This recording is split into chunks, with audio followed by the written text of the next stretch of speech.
He will take great delight in you. What does that look like? God taking delight in you. Can you name something in the last couple of days that God did and he showed his delight for you?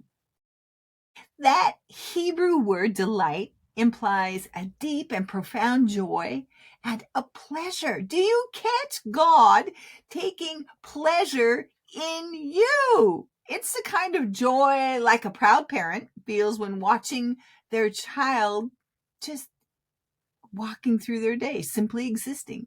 A joy that is completely unconditional. You just watch your child and there they are. I have a story this week of just doing that. So I was hanging out with my granddaughter, Liesel, and she loves to climb on her overstuffed stairs and blocks. They're agility toys for her. And she has one that's this triangle that's slanted, and she loves to walk up. She's just a little under 18 months. And so she's practicing her balance, and she walks up the edge and stands. And so what did Grandma do this week? I grabbed my phone and I put on the Beach Boys song, Surfing in USA. Yes, I'll do this for you. I will post it in the show notes so that you can see it. I captured a video of her doing that, and she's moving to the music, and we're pretending and having a good time to that music. Yes, while she is balancing. That is me taking that moment to delight in her normal growth. I'm delighting in it and making it fun. Our existence is a source of happiness for God. He doesn't just tolerate you and I. Sometimes it feels like I'm just tolerating me. Raise your hand if you go, oh, help me, Jesus. I know. He doesn't just tolerate you and I. He celebrates you. And this shifts our perspective from seeking God's approval to simply receiving God's pleasure. And that is what we're all about here today, is just receiving God's pleasure. And that pleasure needs to overflow to patting ourselves on the back in his presence. Yes, pat yourself on your back in his presence. And this, what does this do? You're holding your head up high.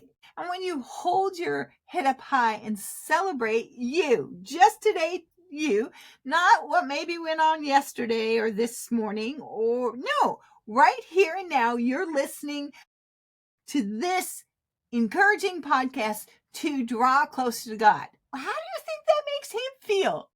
He says, yes, yes, and amen. There's my kid stepping in and listening and trusting me.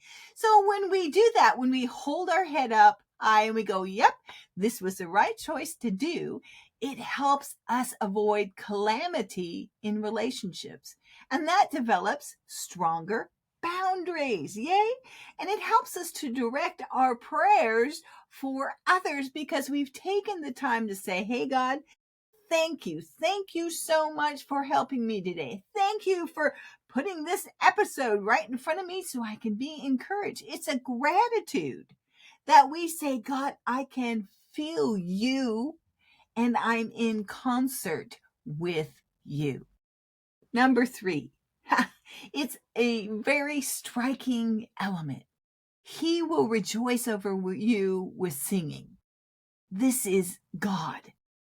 God, our Father, creator of heaven and earth, and he belts out a long song over you. This is the highest form of personal celebration. The world may be distracted. Your to-do list might be incomplete, and you may feel utterly just mediocre today. But God's soundtrack for you and your life is one of triumph and uninhibited joy. Can you imagine that? This divine music is intended to quiet you by his love, to encourage you by his volume, and allow you to rest in the assurance of your worth.